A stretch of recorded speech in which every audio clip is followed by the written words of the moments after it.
Welcome back to the Thinking Crypto podcast, your home for cryptocurrency news and interviews. If you are new here, please hit that subscribe button as well as a thumbs up button and leave a comment below. If you're listening on a podcast platform such as Apple or Spotify, please give me a 5-star rating. This content is brought to you by Uphold, which is a great platform that makes it easy to buy, sell, trade, and earn cryptocurrencies. I've been using Uphold for years. I can vouch for this platform. It's easy to use. They have a great app and they have 10 plus million users, 200 plus cryptocurrencies, and they are available in 150 countries. I've interviewed the founders, the CEO, and many representatives from Uphold over the years. So once again, I can vouch for this platform. If you would like to learn more, please visit the link in the description. All right, my friends, the Fed today, Jerome Powell and the rest of the Fed folks came out and they are raising rates once again. I'm sure many of you heard about this, up another 75 basis points, and the pain continues. Max pain, for all markets, crypto, stocks, you name it, real estate, everything is taking a hit because they need to pop this inflation bubble. And not to mention, we were in a 10-year bull run from going back to the 2008 crash. So it's going to be a period where it's going to be very rough for assets, right? However, I'm going to share this chart that I've been sharing for the past 2 months, and that is showing, once again, we are in a max pain zone, but it is also an opportunity zone to accumulate the lows. Buy the lows, sell the highs. Now, I know that's easier said than done, but that is how you make money, and that's how I've made money in this market.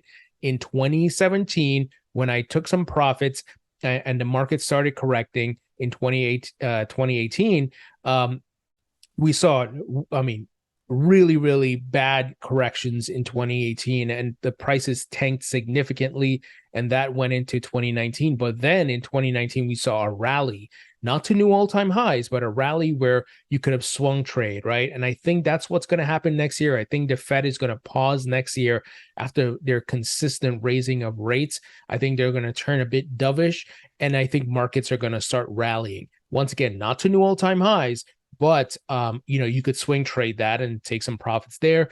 And then I don't think we see new all-time highs until 2024. And I tweeted about it today. That's after the Bitcoin halving. So that's what I'm personally anticipating. I could be wrong, but I'm looking at market cycles. I'm looking at what the Fed is doing. And I tweeted out, you can't fight the Fed. We are in a max pain zone. And if we look at the prices right now on CoinMarketCap, Bitcoin at $18,475, Ethereum $1,251. So max pain zone, my friends. Don't try to fight the Fed. It's a risk off right now. No one is touching, as far as institutional investors are going to touch risk assets, and that includes crypto, stocks, and so forth. So that's what it is, right? And they have to fight this inflation. They're going to continue to raise high rates. And I don't think we're going to see anything happen, this year. I think it goes into next year. And then once again, they may pause, turn more dovish. And then I think we start seeing markets start to rally. And that's where you could swing trade, take some profits once again. But I'm accumulating right now. That's not financial advice. That's just what I'm doing from my past own experience of what I went through in 2017 to 2018 to 2019, and seeing how the market cycles are playing out, the 4-year cycles for Bitcoin. And I'm going to do it again and make money again. So once again, just sharing my experience. All right. Big update in the SEC Ripple lawsuit. So many of you recall the Digital Chamber, or the Chamber of Digital Commerce, I should say, filed an amicus brief to be part of the SEC lawsuit, to be a friend of the court. Well, the court has reviewed the request by the Chamber of Digital Commerce for leave to file an amicus curiae brief and the parties' responses, and has granted the Chamber's request. The order and brief are below. This was shared by attorney James K. Filan. This is great news. So you have another party coming in who is on the side, while they don't put it out in the public that they are representing Ripple or XRP, they are representing the need for clear regulations and the fact that the SEC is out of bounds.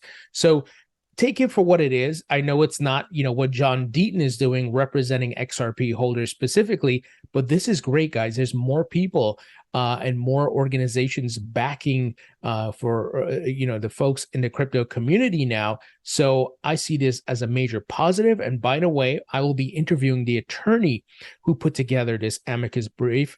And if you have questions for her, please leave them in the comment section below, and I should have that interview for you guys next week. So once again, support the channel, guys. Leave 5 stars, hit the thumbs up, subscribe, right? Subscribe to my email newsletter. I'm working hard to bring these interviews for you guys, and obviously it's free content. It's out there. I'm not asking anybody to pay anything. The only thing I ask is for you to follow and to just like and leave a comment, because those things feed the algorithm. So I will have that interview for you all, my friends, and we'll get the perspective of the Chamber of Digital Commerce, how they see this lawsuit, what do they think.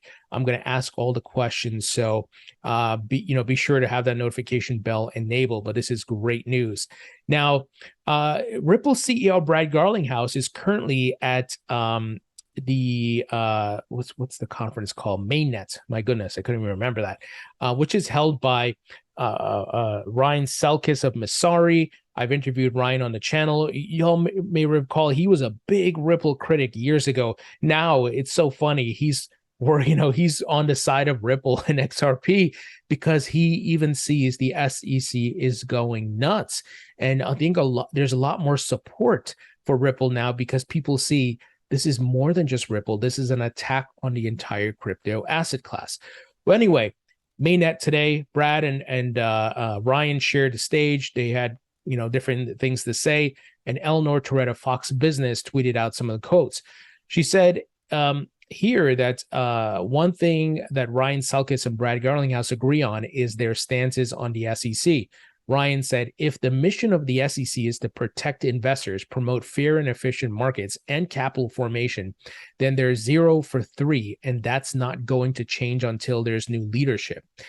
Brad had a quote here. He said, I think the SEC is cuckoo for Cocoa Puffs, and it's catalyzing all of us to write our legislators and donate to people who want to get elected. I think the pendulum may swing toward a little bit of a smackdown of the SEC.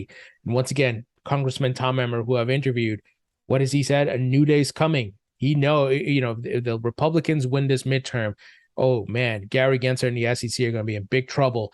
And just the other day, Congressman Tom Emmer tweeted out scared Gary Gensler because there's talks of him staffing up to deal with the additional scrutiny he's going to face from the folks who oversee the SEC. So this fall is going to be very, very interesting. Now, let's move ahead here. Tether agrees to produce court-requested documents to establish the reserves backing the USDT. I know this seems like an ongoing drama for years and years and years, and I do believe at one point Tether did not have their books in order. I think they have fixed that. But look, I wish they would do more transparency and have maybe monthly reports where they show their backing and the collateral. Because look, Tether's massive, right? It's the largest stable coin in the market, and that kind of fluctuates from time to time with USDC. But for the most part, Tether has had that large, the stable coin market share, and we need to know what is behind there because we can't have shady business with this, right? If something happens, something goes bad, then it could collapse the entire market. But I think the regulators are going to make sure their stuff is in order here. So it looks like they're making the right statements here, right? That they're going to produce these reports showing, what's in their reserves for backing the stablecoin. But we'll see. Hopefully everything goes well. Anyway, my friends, that's the news. The big item, once again, the Fed, right? We can't fight the Fed. So what we need to exercise here is patience and, of course, have your strategy for buying the dip, dollar cost averaging. That is what I'm doing. Even if, some days I don't even put like thousands into it. I'll put maybe a couple $100. I'll buy dip here. I'm buying it over time, right? I have a schedule that I'm doing that and buying different coins. So, you don't have to go put like millions of dollars or something, hundreds of thousands of dollars. Now, look, if you're in that financial type of situation, then go for it. But, right now I'm still exercising caution because look, I can't predict the future, but I'm going to invest what I can afford to lose. And that's a big key. So just remember that, guys. There's a risk when it comes with investing in any market, right? And also, by the way, I am buying the dips in the stock market as well. So I'm diversified that way. Anyway, guys, let me know what you think. Leave your thoughts and comments below. Hit the thumbs up button, share this video, and I'll talk to you all later.